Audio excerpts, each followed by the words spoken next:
Usa kaming gabi mga angkol ug mga ante. Tuguti sab ko ninyo na mga ina sa katahuran nini mga oras ha. Magandang gabi po sa inyo mga kabisyo. Again, kumusta ang mga lagay natin mga kabisyo, no? Sana mabuti lagi, mahirap nang may sakit tayo ha.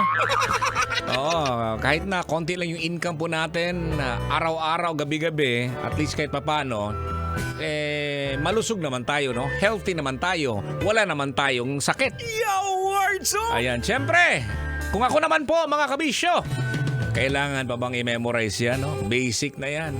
Pag si Anggol, ang lagay, di buti-buti.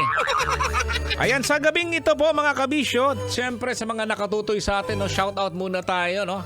Naka-live ba tayo ngayon na Boy P? Ayan, sa mga nakatutoy sa atin, no, sa Love Radio Manila page, hello po. At sa mga nakikinig sa atin sa radyo, sa 90.7 Love Radio, hello po sa inyo, no? At sa gabing ito po mga kabisyo, no, lagi naman po nating pinag-uusapan dito nung araw, nung dati, alam mo Col, kami dati, no? Ganon yun. Kaya dapat ang ating mga pamangkin nakatutoy din sa atin para marami naman po silang matututunan sa atin, no? Hindi lang puro dot-dot na lang dyan sa cellphone. Kaninang umaga, nag-dot-dot-dot-dot pa. Pinagalitan nga ng mga magulang. Ay nako mga kabisyo. Kaya ito ha, pag-uusapan po natin dito ngayong gabi mga angkol, etong isang bagay na meron tayo sa kwarto. Yo, Words! Ano bang meron tayo sa kwarto? Yan, ang meron tayo sa kwarto mga kabisyo ay etong napakahalagang bagay, no? Ang kama natin. Yan. Pinag-usapan po natin dito mga kabisyo ang kahalagahan ng ating kama sa kwarto. Yo, Words! Alam na po natin yan na angkol ante na ang kama sa kwarto ay may malaking kahalagahan sa ating buhay at syempre sa kalusugan. At narito ang sa tingin ko ang kung bakit pangalawa ito na mahalaga po sa akin. Ito, baka ikaw din mga kabisyo, no? Etong pahinga at tulog. Yo, Words! Siyempre, kailangan nating magpahinga po, no? Ang kama ay pangunahing lugar para sa pahinga at tulog, ha? So kung akong tatanungin ninyo, matutulog lang talaga ako sa kwarto. Ayan, tulog lang. Tulog habang nagkumot. Tulog pa rin. Ayan, pag ako naman, no, mas gugustuhin ko pa nga wala akong kasama sa kwarto eh. Istorbo eh. Alam mong sarap ng tulog mo, hindi ka makakatulog na mahimbing kasi naunahan ka sa pagtulog at may kasama pang hilik. Oo, di ba? Pero mas gugustuhin ko pang hindi tao ang kasama ko sa kwarto. Maliban sa aso ko. Yo, Words!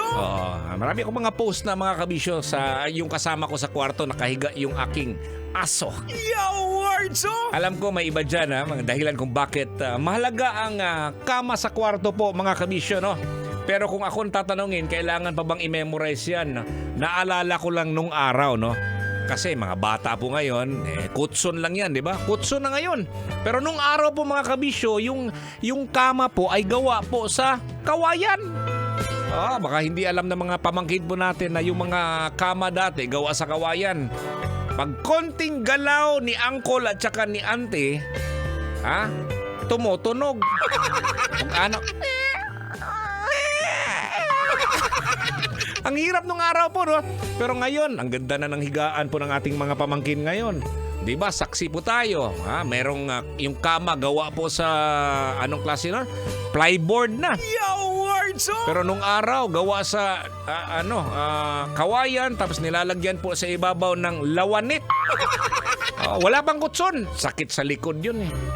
Pero gusto mo ng presko po, yung higaan po ng ating mga angkol sa auntie ay gawa po sa kawayan. So ingat ka lang pag wala kang damit pa nakahiga ka sa kawayan kasi maiipit yung skin mo. Mahirap nun pag wala kang suot na saplot, di ba? Kanon ng imong kigol. Di ba? Alam mo nung araw mga kabisyo, wala po kaming reklamo. Ito lang, naalala ko lang kasi parang naalala ko lang sa aso ko kasi hindi sanay yung aso ko kasi may kama. So para makaakyat po siya, nilalagyan ko siya ng parang hagdanan, pero hindi pa niya alam noon eh. Bago lang siya natututo kasi tinuturuan ko kung paano umakyat sa kama. So nung mga 2 weeks ago, 3 weeks ago po, doon lang kami sa sahig natutulog. Sakit sa likod. Ganun na ang mga angkol pala, mga kabisyo. Hindi na kaya yung mga pagwalang kutson. Diba? Eto po, nailagay po sa ating fan page sa Totoy Bato Official. Mga ginagawa sa kama. Ayan, no? Ayan. Kung akong tatanungin po, mga kabisyo, talaga ang gugustuhin ko lang ay magkumot habang natutulog lang. Di ba? Ikaw din, Col. Ganun ka rin ba? Ayan. Sabi ni Maria Cecilia De Leon, sabi niya dito, after work, masarap gawin sa kama ang ilapat ang likod, mag-relax habang nakikinig sa iyo, Uncle Tutoy. Yo, words Oy, salamat ha. Sabi din ni dito, si Jeremy Gamones, no? Toy, idol ng kabayo-kabayo sa unlan, Toy. Pa-shoutout, Toy. Idol, nagpaminaw mi diri sa Green Gate Subdivision, Malagasang, Imo City. Dagang salamat. Naalala ko tuloy itong kabayo-kabayo sa unan, di ba? Yan yung gawain po ng mga bata, no? Nagkabay-anay sa unlan. Ayan. Sabi ni Labe Henron, matuhog, Toy, ay matulog pala. Ano na naman yung mga pinagsasabi mo?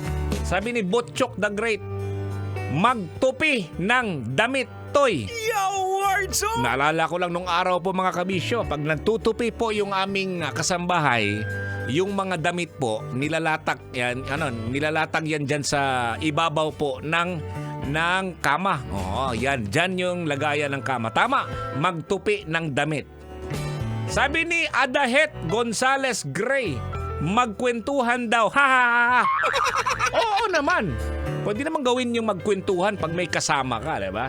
Sabi ni It's Me Raynan, mag-jack and poy ka, Totoy Bato habang nasa kama. Pwede. Oo, pwede naman. Ayan, sabi ni Joe Abdul, no? Naglalaro ng baraha idol. Emoticon, tumatawa. Grabe naman. Oh, pwede yan. Addison Fedelino sabi, Angkol, kaon og mainit na bibingka na may liki-liki lami kayo habang nakakuyakoy. Di ba hindi po pwede yan kumakain sa kama? Kasi baka hulmigason ta. Pag natutulog ka na, dyan ka kumakain sa kama mo, yung kigol mo kinakain na ng hulmigas. Kinakain na ng langgam.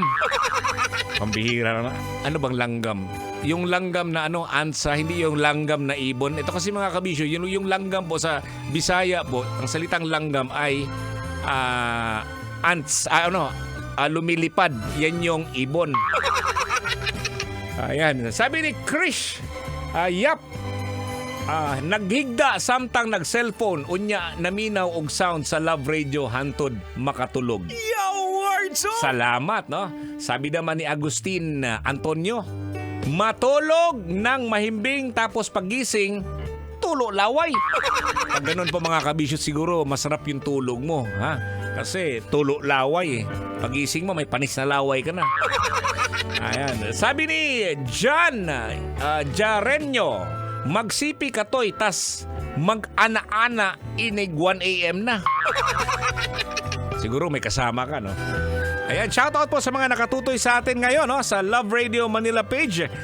Tama ba ako? Sa TikTok ba to? Or saan ba to? Tama naman ako, no? Hello po sa inyo. Marami po salamat at tuloy-tuloy po tayo sa Love Radio Manila page. Habang pag sa 90.7 Love Radio naman ay nakikinig sa mga magagandang tugtugan dito sa ating programang Totoy na Love. Maayong gabi. Ako po si Totoy Bato.